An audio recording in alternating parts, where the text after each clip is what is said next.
Iran, Israel, America यांच्या युद्धानंतर संपूर्ण जगभरामध्ये पेट्रोलियम पदार्थ असतील, गॅस यांचा तुटवडा जाणवू लागलेला आहे आणि त्या पार्श्वभूमीवर आपण जर पाहिलं तर महाराष्ट्र असेल, भारतामध्ये जो घरगुती गॅस असेल, व्यावसायिक गॅस असेल, याचा मोठ्या प्रमाणात तुटवडा झाल्यानंतर तिची काळाबाजारी सुद्धा वाढलेली आहे. आपण जर पाहिलं जो व्यावसायिक सिलेंडर आहे, जो 1800 रुपयांचा सिलेंडर असतो, तो आज काळ्या बाजारात 4000 रुपयांच्या दराने विकला जातो आणि त्याच संदर्भात कारवाई करण्याचं भरारी पथकाच्या माध्यमातून जे आदेश दिलेले आहेत. त्यानंतर भिवंडीमधील वळपाडा येथील जे वर्धमान कंपाऊंड आहे, या ठिकाणी शिधावाटप कार्यालयाचे जे भरारी पथक आहे त्यांच्या पथकानं या ठिकाणी कारवाई केलेली. माझ्यासोबत भरारी पथकातील खंडेराव साहेब आहेत. नक्की काय सांगाल, कशा पद्धतीची कारवाई आहे? या ठिकाणी आमचे जे भरारी पथकाचे जे प्रमुख आहेत माननीय काळे साहेब, प्रशांत काळे साहेब यांनी भरारी पथक स्थापन केलं आहे. सध्या आपण जे बघतोय की सिलेंडरची काळाबाजारी सध्या चालू आहेत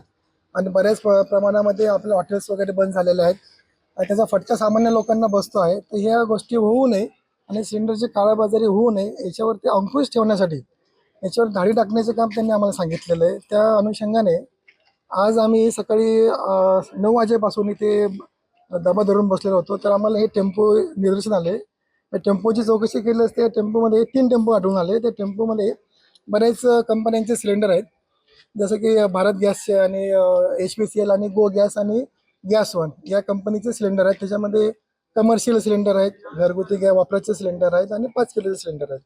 तर याची विक्री ते चढ्या दराने, म्हणजे जे शासनाने जे काळ्या बाजाराच्या याच्या हिशोबाने ते जास्त दराने विकतात.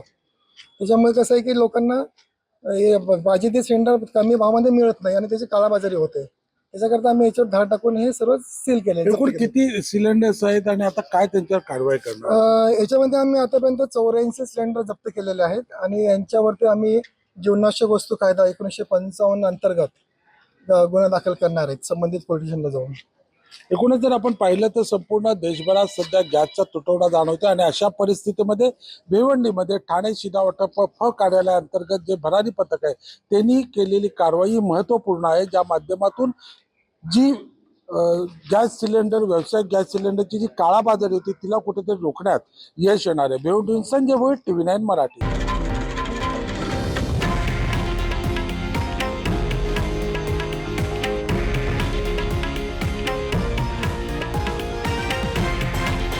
हे आहे देशातील नंबर 1 न्यूज नेटवर्क आणि आपण पाहत आहात TV9 मराठी, एकमेव.